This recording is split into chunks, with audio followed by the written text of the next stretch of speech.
Welcome students. We have already completed the chapter. Now we will complete the exercise. First is tick the correct options.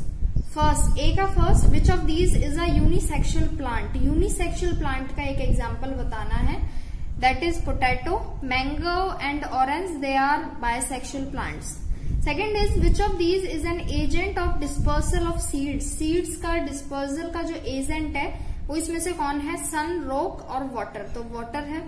Third is while grafting what is the name given to the stem cutting of the desired plant? Desired plant की जिसकी हम stem काटते हैं उसको name क्या है? उसका name scion होता है. Fourth is what is the name of the reproduction method in which a parent cell divides into two daughter cells? Parent cells दो डॉटर सेल्स में डिवाइड होता है. दैट इज एसेक्सुअल रिप्रोडक्शन का एक example है. Fifth is what is the name given to a single cell with which all multicellular organisms start their life cycle? तो fertilisation की process के बाद जो एक सिंगल सेल बनता है दैट इज कॉल्ड जाइगोट. इसके बाद आते हैं fill in the blanks. First is the process of fusion of male and female gametes is called fertilization. Second, hermaphrodite flowers have blank reproductive part. तो hermaphrodite flowers में दोनों ही होते हैं, both male and female. Third is reproductive part of the plant. Plant का एक reproductive part flower होता है जहां से ही रिप्रोडक्शन होता है. Fourth is blank bacterium helps in curdling of milk. Milk के कर्ड बनने में कौन सा बैक्टीरिया हेल्प करता है? तो lactobacillus LACTOBACILLUS. Fifth is blank is the process of producing its own kind of an organism. किसी भी ऑर्गेनिज्म का अपनी ही तरह का किसी न्यू प्रोड्यूस करना, that process is called reproduction. And last is the name given to the reproductive cells produced by each parent is called gamete. Male होगा देन उनसे मेल जेमेट बोलते हैं, फीमेल में female gamete. Now match the columns. First is budding का जो process होता है वो यीस्ट में होता है. सेकेंड, बल्ब में जो ग्लैडुलस होता है उसके जो सरफेस पर स्मॉल आउटग्रोथ्स निकलते हैं, they are called bulb.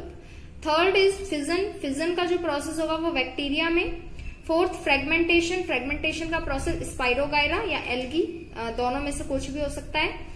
And fifth is scion और स्टॉक दोनों ही ग्राफ्टिंग में देखने को मिलता है हमें. और सिक्स इज ट्यूबर जो होता है वो पोटैटो में होता है. पोटैटो को ही अंडरग्राउंड स्टेम बोलते हैं, ट्यूबर बोलते हैं, ट्यूबर ऑफ द पोटैटो. इसके बाद D, true false. First is cross pollination takes place between same flowers. Same flowers में ही जो पॉलिनेशन होता है दैट इज क्रॉस पॉलिनेशन, तो ये फॉल्स है. सेम फ्लावर्स में ऑलवेज सेल्फ पॉलिनेशन होता है. Second is asexual reproduction takes place by the formation of male and female gametes. Male और फीमेल जेमेट्स के फॉर्मेशन से एसेक्सुअल रिप्रोडक्शन में ऐसा होता है, जबकि ये ऐसा सेक्सुअल रिप्रोडक्शन में होता है. एसेक्सुअल में ओनली सिंगल पेरेंट नीडेड है, दैट वाई ये फॉल्स है. Third is anther is the male reproductive organ of a plant. Plant का मेल रिप्रोडक्टिव ऑर्गन स्टेमन होता है, एंथर तो उसका पार्ट है, तो इसलिए ये फॉल्स है, स्टेमन है इसका answer. Fourth is jasmine and rose are grown by grafting. Grafting से नहीं होते हैं, लेयरिंग से होते हैं jasmine and rose. Fifth are tissue culture method is appropriate for growing potatoes. Potatoes के लिए टिश्यू कल्चर मेथड है, तो पोटैटो के लिए टिश्यू कल्चर मेथड नहीं है, that is false. And sixth में कंफ्यूजन है, ये मैं बाद में बताऊंगी, आप रहने देना, अभी 5 कर लेना. इसके बाद ई आते हैं, 1 सेंटेंस ईच. ई का first, what do you mean by gamete? Gamete से आप क्या समझते हैं? तो इसका आंसर आपको यही मिलेगा. फिल इन द ब्लैंक्स का जो लास्ट पॉइंट है, the name given to the reproductive cells produced by each parent is called gamete. तो इसमें के आंसर में आपको फिल इन द ब्लैंक्स का लास्ट वाला पॉइंट लिखना है. इसके बाद जो सेकंड है, define dispersal of seeds. Dispersal of seeds क्या होता है ये बताना है. तो पेज नंबर 123 पर इसका आंसर है. A fruit protects the seed keeping them inside but its main function is to help the seeds to spread. This is called dispersal of seeds. तो आपको ए फ्रूट से सीड्स तक लिखना है. इसके बाद ई का third, name the vegetative part of the plant body. किसी भी प्लांट बॉडी के वेजिटेटिव पार्ट कौन कौन से होते हैं? तो ये आपको रीड एंड रिकॉल का थर्ड पॉइंट लिखना है. इसमें root, stem and leaves are the vegetative parts of the plant body. Flowers are the sex organs of the plant body. आप यहां तक ही लिखना है आपको. Root, stem and leaves are the vegetative parts of the plant body. इसके बाद fourth question, what are the properties of flowers in which pollination takes place through insect. Insect कब आते हैं फ्लावर पर, तो पेज नंबर 122 पर इसका answer है। तो इसका आंसर है flowers that are pollinated by insects are large, brightly coloured and sweetly scented. Question में पूछा था इंसेक्ट कब आएंगे फ्लावर पर, तो फ्लावर पर जब भी आएंगे जब जो फ्लावर होगा वो लार्ज, बड़ा होगा, ब्राइटली कलर्ड, दिखने में अच्छा होगा एंड स्वीटली सेंटेड, उसमें से खुशबू जो भी स्मेल है, जो भी इसकी सेंट है वो अच्छी आ रही होगी। तो ये इसका आंसर है। Fifth question is what is the meaning of asexual reproduction. Asexual reproduction का मीनिंग, तो न्यू वर्ड्स का first point, reproduction in which new plants come from specially formed cells or the vegetative parts of the plant body is called asexual reproduction, आपको ही लिखना है। और इसके बाद E का sixth, what are hermaphrodites। hermaphrodites क्या होते हैं, तो उसका भी आंसर न्यू वर्ड्स में ही है। hermaphrodites, flowers having both male and female reproductive parts are called hermaphrodites। तो ये हो गए हमारे short answer questions, sorry one line one sentence वाले। F is short answer type question. First is explain the process of germination. तो अब हम chapter में जो जरूरी क्वेश्चंस होंगे, जो इंपॉर्टेंट होंगे वही करेंगे। फर्स्ट आप छोड़ सकते हैं, फोर्थ एंड फिफ्थ भी इतना इंपॉर्टेंट नहीं है, सेकंड एंड थर्ड करेंगे only. Second is explain the process of pollination. Pollination का को आपको एक्सप्लेन करना है। पेज नंबर 121 पर इसका आंसर मिलेगा। ऊपर की 4 लाइन लिखनी है। In flowers the process of reproduction starts with the transfer of pollen grains from the anther to the stigma. The transfer of pollen grains from the anther of stamen to the stigma of the pistil is called pollination. इसके बाद third is how does fertilization take place in plants. तो आप ये question cut करेंगे, इसमें आपसे fertilisation का diagram बनाएंगे। तो पेज नंबर 122 पर फर्टिलाइजेशन का ये जो डायग्राम है ये आपको कंप्लीट करना है विद कलर्स। आपको फर्टिलाइजेशन प्रोसेस नहीं लिखना है क्योंकि ये आगे आप 10th क्लास में भी पढ़ेंगे ही। अभी सिर्फ आप पढ़ लीजिए, समझ लीजिए, कॉपी में मत करना। आपको सिर्फ उस क्वेश्चन में ये डायग्राम आप बनाएंगे। उस क्वेश्चन को चेंज कर लेंगे, make the diagram of fertilisation in a flower. उस क्वेश्चन की जगह आपको ये लिखना है। तो थर्ड वाले क्वेश्चन में आपको 122 पेज नंबर पर जो डायग्राम है वो बनाना है। इसके बाद आते हैं लॉन्ग आंसर टाइप क्वेश्चंस में। लॉन्ग आंसर टाइप में आप फर्स्ट 2 बार लिख रहा है, बट आप वो फर्स्ट वाला फर्स्ट है जो आप रहने दे सकते हैं। फर्स्ट पर आते हैं explain how zygote is formed from gamete. Gamete से जाइगोट कैसे बनता है, तो इसका भी आंसर पेज नंबर 122 पर ही है डायग्राम के साइड में।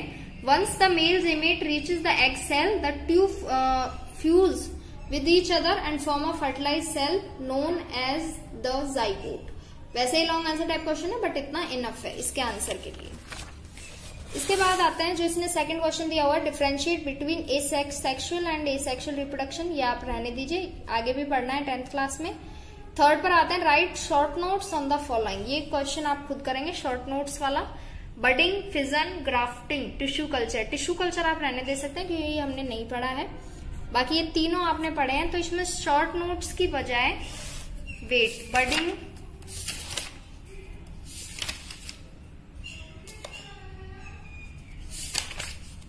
आप इसमें शॉर्ट नोट्स की बजाय इनके सबके डायग्राम बनाएंगे। फ्रेगमेंटेशन का भी बनाएंगे, उसमें टिश्यू कल्चर दिया हुआ है, टिश्यू कल्चर की जगह आप फ्रेगमेंटेशन लिखेंगे। फ्रेगमेंटेशन में फ्रेगमेंटेशन का डायग्राम, प्रोसेस मत लिखना, डायग्राम बनाएंगे। बडिंग में ये वाला डायग्राम एंड देन फिजन लिखना है आपको। फिजन में आपको ये वाला डायग्राम बनाना है। तो उसमें 4 पूछे हैं, बडिंग, ग्राफ्टिंग, ग्राफ्टिंग रहने देना, बडिंग में आप बडिंग का डायग्राम बनाएंगे, 2 एक्स्ट्रा बनाएंगे, एक तो फिजन का डायग्राम एंड पीछे फ्रेगमेंटेशन वाला डायग्राम। 3 डायग्राम आप इसमें बनाएंगे। इसके बाद last question, what are the advantage and disadvantage of the vegetative propagation. Vegetative propagation के एडवांटेज और डिसएडवांटेज लिखने हैं, पेज नंबर 120 पर है। दे आर एडवांटेजेस जो मैं आपको पहले भी बता चुकी थी कि फर्स्ट पॉइंट आपको यहां से स्टार्ट करना है। सेकंड ये पॉइंट है यहाँ से प्लांट से, थर्ड, फोर्थ एंड फिफ्थ, तो 5 द एडवांटेजेस एंड 2 डिसएडवांटेजेस। तो ये आपको लॉन्ग आंसर में ये वाला क्वेश्चन लॉन्ग ही करना है। इसके बाद आते हैं नीचे, ये पिक्चर बेस्ड क्वेश्चन भी आपको करना है। क्वेश्चन है label the diagram of the flower and fill in the blanks. Diagram भी आप बनाएंगे और fill in the blank complete करेंगे। ये क्वेश्चन सेल्फ है, आपको खुद करना है। A blank is the male reproductive organ of a flower. Flower का मेल रिप्रोडक्टिव ऑर्गन क्या है? तो स्टार्टिंग कर देती हूँ मैं। स्टेमन जो होता है वो मेल रिप्रोडक्टिव ऑर्गन है किसी भी फ्लावर का। आगे ये कंप्लीट करना है। It consist of N blank supported by a blank. Each blank consist of blank which contain blank grains, the blank sexuals of a plant, the blank is the female reproductive। अब ये वाला part है जो female के लिए है, ये as it is आपको कहीं ना कहीं या तो चैप्टर में मिल जाएंगी ये lines. It is the central part of the flower, it consist of a swollen blank at the top, slender tube called the blank and the swollen blank at the base। The blank encloses the blank inside which lies the female egg cells known as the blank। तो ये आपको complete करना है। And diagram आप ये बनाएंगे या फिर लेबल करेंगे या फिर फ्लावर का डायग्राम इसमें पीछे भी दिया हुआ है, दैट डायग्राम। और यहीं पर आप पिस्टल, जो मैंने पेंसिल से लिखा हुआ है, पिस्टल के साइड में डैश करके कार्पेल भी लिखेंगे और स्टेमन के नीचे लिखेंगे male reproductive part and pistol और कार्पेल के नीचे लिखेंगे फीमेल रिप्रोडक्टिव पार्ट। और बाकी ये डायग्राम है विद कलर्स आपको कंप्लीट करना है वहां उस फिल इन द ब्लैंक्स को कंप्लीट करने के बाद। तो यहाँ पर हमारे ये जो चैप्टर है ये कंप्लीट होता है।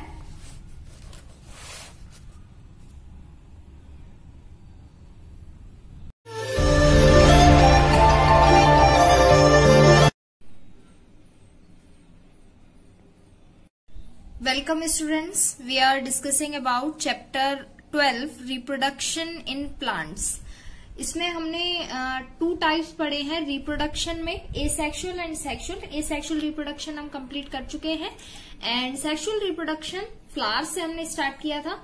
फर्टिलाइजेशन प्रोसेस हम कंप्लीट पढ़ चुके हैं कि किस तरीके से पॉलिनेशन होता है and complete fertilisation process complete किया है हमने प्रीवियस वीडियो में।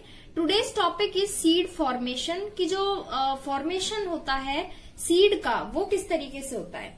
After the formation of zygote the petals, sepals and stamens whether away and fall of. जब भी जाइगोट का फॉर्मेशन हो जाता है, जाइगोट का फॉर्मेशन कैसे होता है वो हम पहले ही पढ़ चुके हैं कि एक सक्सेसफुल पॉलिनेशन के बाद एक फर्टिलाइजेशन होता है। पॉलिनेशन हम पढ़ चुके हैं, एंथर से स्टिग्मा पर जो ट्रांसफर होता है पॉलन ग्रेन्स का, that is pollination. And male gametes के साथ फीमेल जेमेट्स का जब फ्यूजन होता है देन जाइगोट फॉर्म होता है।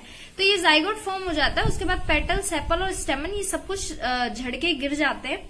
Often the stigma and style also fall off. Stigma और स्टाइल भी गिर जाते हैं and only the ovary remains, because fertilisation process जो है वो ओवरी में कंप्लीट होता है, दैट्स वाई जो ओवरी होती है ओनली वही रिमेन होती है।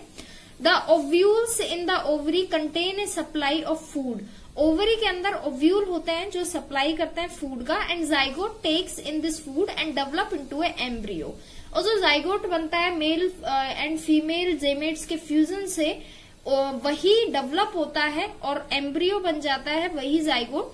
The embryo is made up of a radicle, जिसे सीड की रूट भी बोलते हैं, plumule seed shoot and one or more cotyledons which sometimes store food for germination. Thus the ovules develop into seeds।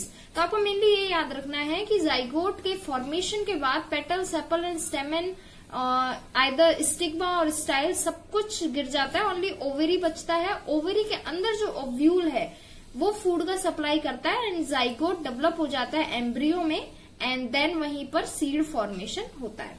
तो ये है सीड का formation. एक डायग्राम भी है, सीड का स्ट्रक्चर है। सीड के ऊपर ऑलवेज एक प्रोटेक्टिव लेयर होती है जिसे सीड कोट भी बोलते हैं, और जब आप सीड को अंदर से देखेंगे उस कोट को हटा के देन उसमें ये कोटाइडल्स होते हैं, रेडिकल होता है, प्लूमल होता है। तो इसके बारे में अभी इतना डिटेल नहीं है आपकी क्लास में, वो आप हायर क्लासेस में पढ़ेंगे जब आप बायो सब्जेक्ट लेंगे देन। इसके बाद आते हैं, जब सीड है तो फ्रूट फॉर्मेशन भी होगा कि एक सीड से एक फ्रूट फॉर्मेशन कैसे होता है। As the seeds form the ovary begins to swell. इसके बाद सीड बनता है तो उसके बाद जो ओवरी होती है वो उसमें स्वेलिंग आना स्टार्ट होता है and develop into a fruit. और वही ओवरी जो है जो एक फ्रूट का रूप लेती है, एक फ्रूट में डेवलप हो जाती है। तो जो हम खाते हैं वो एक्चुअली ओवरी ही होती है। So a fruit is actually a developed ovary. Some fruits such as mangoes, grapes, orange and apples are sweet and juicy and sometimes they become hard and woody forming the shell of nuts. A fruit can have one or more seeds inside it. तो ये कह रहा है कि कई बार जो fruit होते हैं वो जूसी भी होते हैं, फ्लैशी भी फ्रूट्स होते हैं, बट मे बी समटाइम्स, अब जैसे हम ड्राई फ्रूट्स होते हैं वो भी एक फ्रूट ही है, वो भी एक ओवरी ही है सीड की। तो वो सीड के फॉर्मेशन पर डिसाइड करता है कि जो फ्रूट है वो जूसी होगा, फ्लैशी होगा या फिर हार्ड होगा।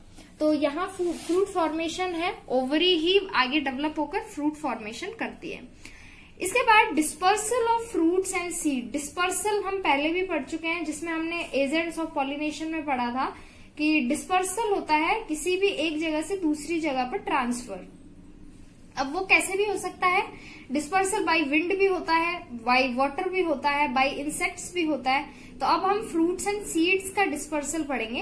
ए fruit protects the seeds keeping them inside but its main function is to help the seeds to spread. एक जो फ्रूट होता है वो ऑलवेज जो सीड्स होते हैं उन्हें हमेशा अपने अंदर रखता है, प्रोटेक्ट रखता है, लेकिन एक मेन फंक्शन भी होता है कि वो स्प्रेड होने से बचाता है उन्हें। तो इसी को ही बोलते हैं dispersal of seeds. Dispersal is very important as it ensure that the species is distributed over a wide area. Dispersal mean होता है किसी भी चीज का स्प्रेड होना। तो ये स्प्रेड होना इंपॉर्टेंट क्यों है, क्योंकि जो स्पेसीज है वो एक ही जगह नहीं रह जाए, एक कंप्लीट एरिया में हो अच्छे से। This avoids overcrowding and increases their chance of survival if all the seeds start germinating near the parent plant. There would be competition for food, water, minerals, light and space. Seeds may not grow as healthy as plants. They may die due to scarcity of essential conditions for germination. So to avoid this competition, the fruit and seeds are carried away to distant places naturally by wind, water, animal और by their own fruit explosion mechanism. तो ये कह रहा है कि जो dispersal है वो जरूरी भी है। अब डिस्पर्सल के जो एजेंट्स हैं जो हमने पहले भी पढ़े थे पॉलिनेशन में, तो ये एजेंट्स हैं, ये आप बस पढ़ लीजिए, इतना कोई इंपॉर्टेंट टॉपिक नहीं है। ये इंपॉर्टेंट फर्टिलाइजेशन था फ्लावर में जो हमने पढ़ा है, seed formation and fruit formation. ये टॉपिक पढ़ लेते हैं हम। Dispersal by wind, many seeds get dispersed by wind. बहुत सारे सीड्स हैं जो हवा से उड़ के एक जगह से दूसरी जगह पहुंच जाते हैं। Such seeds are usually small and light. और हवा से ऐसे ही सीड जाएंगे जो मेनली छोटे होंगे और लाइट होंगे, light weight. Some fruits and seeds like drumstick and maple have wings that help them in their dispersal. The seeds of madar and silk cotton have tufts of the hair that can be blown away in air. तो air में ये उड़ के जा सकते हैं, that's why एक जगह से दूसरी जगह पहुंच जाते हैं। The seeds of grasses are light in weight and fruits of sunflower are hairy. Dandelion develops a hair growth for seed dispersal. आगे देखते हैं डिस्पर्सल बाय वाटर कैसे होता है। द सीड्स में also get disperse by water. Water से भी कई बार चले जाते हैं। जैसे जो वाटर में होता है, जो फ्लावर या फिर जो सीड्स, अब जैसे वाटर लिली है, लोटस है, एक्सेट्रा है, तो उनके जो सीड हैं वो फ्लोट करके एक जगह से दूसरी जगह पानी में ही तैर जाते हैं। तो seeds of water plants such as the water lily may develop a spongy outer coat that keeps the seeds afloat. The seeds of plant in coastal areas near the lakes or river sides are dispersed by water as they can float on water and travel long distances. ये क्या कर सकते हैं, पानी में तैर सकते हैं और दूसरी जगह तक जा सकते हैं। Coconuts, fiber cover and the spongy fruit parts of lotus, chestnut help in their dispersal. तो यहाँ पर next topic is dispersal by animals. Men and animals eat several types of fruits such as mango, guava, apple and disperse their seeds. तो ये जो mango, guava, Apple, ये ऐसे fruits हैं, ये मान लीजिए कई बार अब जैसे डायग्राम में दिखाया हुआ है कि कोई भी एनिमल अगर इन्हें खाता है तो जहां पर ये इसके सीड छोड़ देगा दैट मीन ये डिस्पर्सल हो गया by animals. Birds also play vital role in seed dispersal of edible fruits. Birds भी कई बार पेड़ पर बैठ के फ्रूट्स खाती हैं एंड सीड्स होते हैं वो एक जगह से दूसरी जगह ट्रांसफर कर देती हैं। And also some animals carry seeds to their living places as food. कई बार एनिमल सीड्स को अपने साथ भी ले जाते हैं। Some of these seeds get suitable condition to germinate into new plants. अब ये जो सीड अगर कहीं जाएंगे, कहीं इन्हें सुटेबल कंडीशन मिलेगा देन ये जर्मिनेट होंगे, वरना ये जर्मिनेट नहीं होते हैं। Fruits like xanthium and tiger nail stick to the hair of the animals and are carried away from their place of origin. Seeds of watermelon, cucumber stick to the bodies of animals and are carried to other place. तो ये चीजें ऐसी हैं जो या तो animal खुद ले जाते हैं या फिर उनकी बॉडी पे स्टिक होके और एक जगह से दूसरी जगह अपने आप चली जाती है। And last is dispersal by explosion. In some plants, seed dispersal takes place through explosive mechanism employed by the plant itself. कई बार एक प्लांट होता है वो खुद भी डिस्पर्सल करता है। Fruits of plants like pea, castor, balsam, bean, etc. explode when ripe and the seeds are scattered away from the parent plant. अब जैसे पी है, अगर हम इसे छीलते हैं तो जो इसके जो सीड्स हैं ये एक जगह से दूसरी जगह जा सकते हैं खुद भी। After dispersal, when a seed gets suitable temperature, air and water, it germinate and grow into a new plant. The radicle starts growing first and pushes down in the soil and then develop the root system. पहले root system develop होता है किसी भी seed से जब एक नया plant बनता है। Asexual reproduction जब हमने पढ़ा था तो asexual reproduction में हमने कोई भी plant seed से नहीं किया था, तो वहां पर जो growth होती है वो जल्दी होती है, fast होती है। Then the plumule starts growing which pushes up and grows into the shoot system. Then पहले root system develop होता है किसी भी plant के लिए and then shoot system develop होता है। Now our chapter is completed. Read and recall हम पढ़ते हैं हमने इस chapter में क्या क्या पढ़ा है। First is reproduction in plants can be of two types, asexual reproduction and sexual reproduction. Only one parent organism is required for asexual reproduction in organisms. Organisms में asexual reproduction के लिए only one parent required होता है, either it is male or female.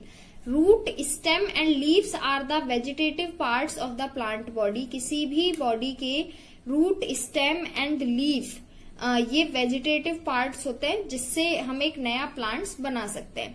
Flowers are the sex organ of the plant body. किसी भी body के जो flowers होते हैं वो सेक्स ऑर्गन्स की तरह वर्क करते हैं।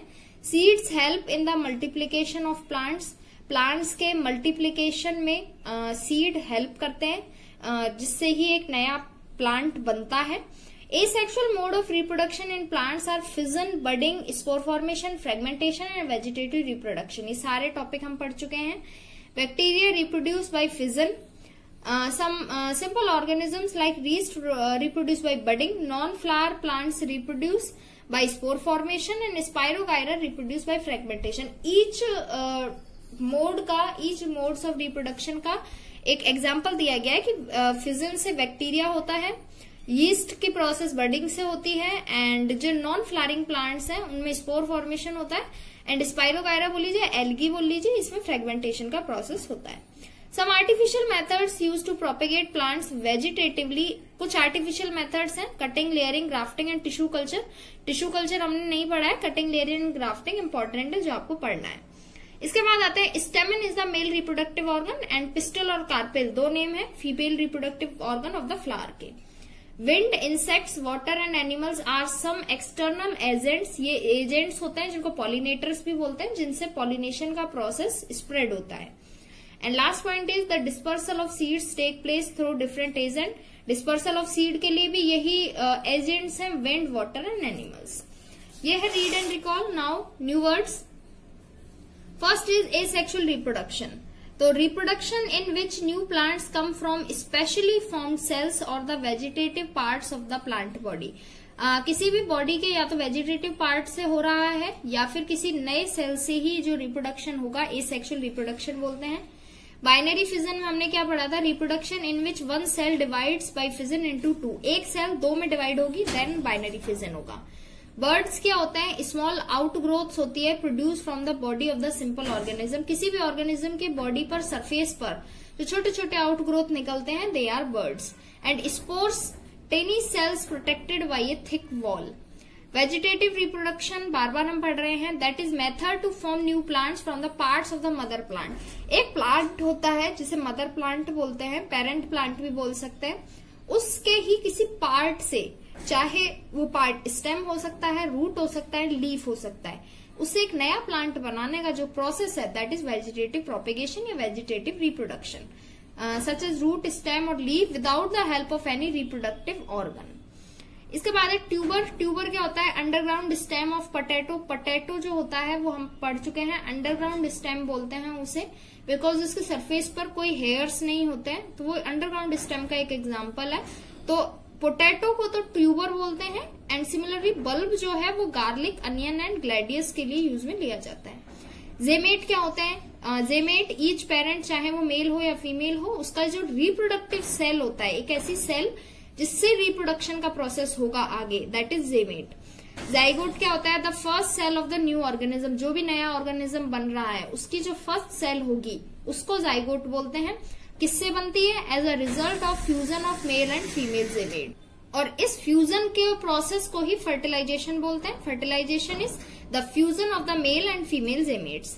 बाइसेक्सुअल और हर्माफ्रोडाइट किसे बोलते हैं? Flowers having both male and female reproductive part, male and female दोनों पार्ट्स होंगे, देन वो बाइसेक्सुअल होगा या फिर हर्माफ्रोडाइट भी बोल सकते हैं। और अगर एक ही होगा देन यूनिसेक्सुअल होगा। A flower that is only the male or the only female reproductive part. And last is pollination, जो हम पढ़ चुके हैं, the transfer of pollen grains from the anther to stamen to the stigma of the pistil. Stamen क्या है? Male reproductive part है, उसके दो पार्ट हमने पढ़े थे, एंथर एंड फिलामेंट। और पिस्टिल जो है वो फीमेल रिप्रोडक्टिव पार्ट है, इसके हमने 3 पार्ट पढ़े थे, स्टिग्मा, स्टाइल एंड ओवरी। तो ऊपर वाला पार्ट स्टेमन का एंथर है एंड पिस्टिल का ऊपर वाला पार्ट स्टिग्मा है। तो एंथर से स्टिग्मा पर जो ट्रांसफर होता है दैट इज पॉलिनेशन। तो यहाँ पर हमारे ये चैप्टर कंप्लीट होता है। आपको ये न्यू वर्ड्स अच्छे से याद करने हैं और एक्सरसाइज करने की कोशिश करनी है। नेक्स्ट वीडियो में आपको एक्सरसाइज का सॉल्यूशन मिलेगा।